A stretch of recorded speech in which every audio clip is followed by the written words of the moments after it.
name is Margaret Ann Windsor, and the name that I have to use is Peggy Ann Dempsey. I married Childers, and I've given background on my kidnapping and all this on so many YouTubes and on Facebook that I won't go into it right now. I've just watched the President, Obama, in a speech he's making about Ebola.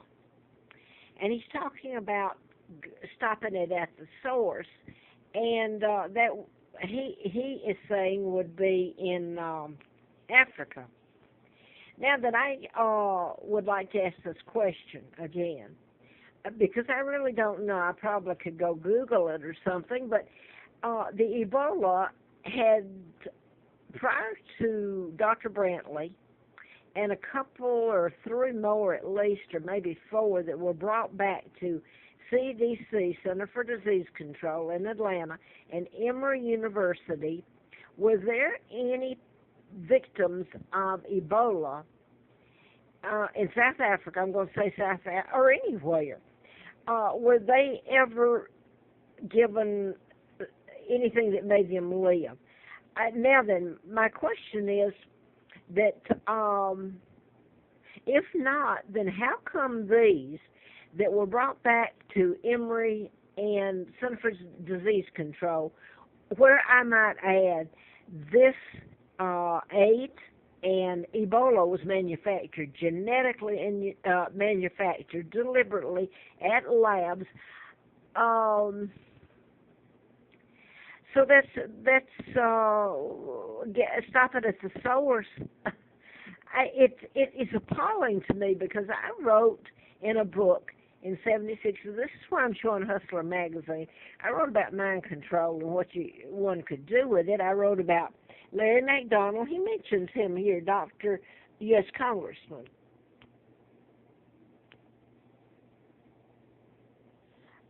Larry Flint was shot while I was doing the book, and the guy was programmed to shoot him in Lawrenceville, Georgia, and I was living in Marietta.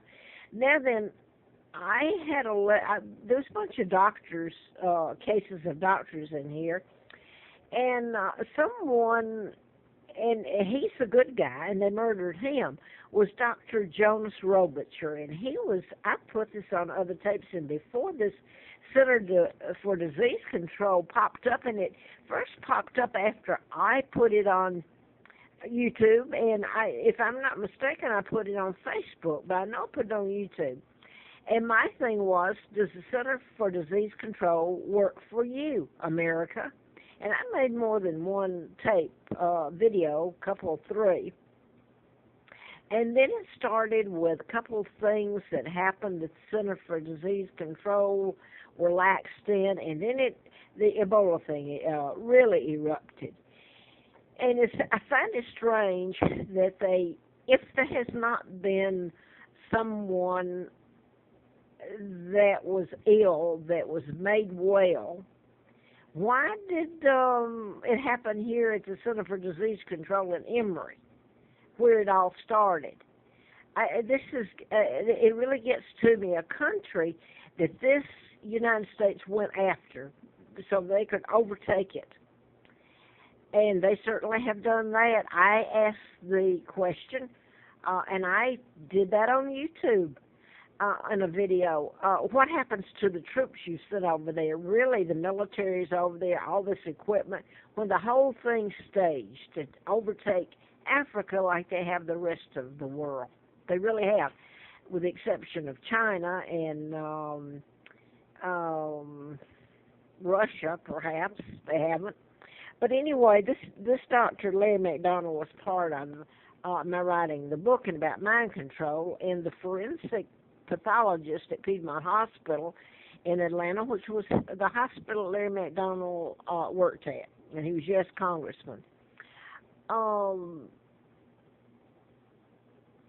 The Dr. Robicher, I didn't actually meet him, but he had written a lot of books by Lippincott, and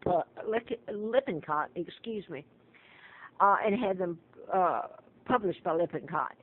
And the last book, The Power of Psychiatry, and that's when he was killed. I had never met him that I knew of, although I'd been out to Emory and I'd been out tried to go out to Center for Disease Control. Believe me, it's not funny, because April Fool's Day of '80, I had antifreeze put in me and should have died, and that was a living hell. What transpired there, and then I'm across the state line illegally working for, I was carried back illegally for the District Attorney Fred Simpson in Huntsville. Now back to Dr. Robichaud. They murdered him and made it look like death of natural cause. He had, without me, my knowledge, I had never met him. He put 10 of my cases, the case names, in the last chapter of his book, and they killed him in 1981 or 80. Now then, he was the head of psychiatry and law at Emory. Later, I called after he died, and his wife Jan spoke with me, and she let me know that the call was being taped. And she wasn't being mean. She asked us as a question because she was nice. She was at Emory, and she had an honorary office and all this because of her husband. She said, and why should, I've forgotten her exact words, and why should I help you? And she went on, and I knew I had gotten a hold of the nephew there, and they're nice people. Now then, Jimmy Carter, who was governor and appointed, and I'm not saying Jimmy Carter's mean, I don't know. Jimmy Carter, as far as, I don't like some of the things he did at all, and I won't mention them here, I don't have time, but he's probably the only one that wasn't part of the Illuminati Freemasons that kidnapped me in '41 and brought me to Moulton, Alabama, near Huntsville, and NASA and all this.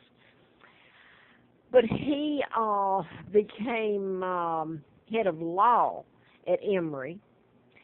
And the one thing I know is I'm close to here now, real close.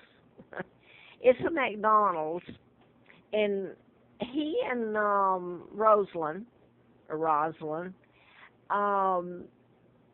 made a couple of stops here, and I wouldn't have known it except someone told me one day when I was in McDonald's, and they deliberately told me. Everybody around here knows this whole mess about what's happened to me and what I was telling.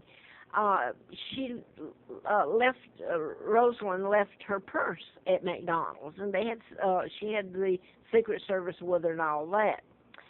And there was a couple other things, and I even had letters that came to my post office that had the Windsor name on it, my name, real name. And from Carter Center, I've forgotten what he has down there. Excuse me if there's a few things I can't pull out of the hat here.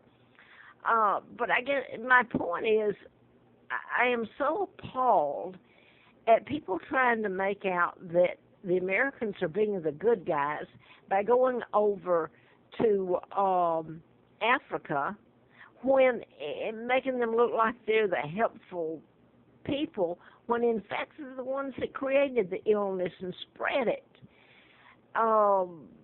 Did you really think it wouldn't come back here? I don't know. Maybe the blood transfusion is the answer, but my question is, why suddenly, when 4 or 5 Americans are brought back to where it started there, did they get well? And why all these people have they died? Now, I know there was something else I was going to say here, but I'm having a really bad time. Right in front of people all these years, I have been put through a living hell while I told this. And tonight, I wasn't going to say anything about this, and it's probably going to go off, so it's best I don't. But anyway, it started there, the AIDS and all of it. So deliberately done, and you pay a lab or a college and give them a grant, and this is what I was writing about back then.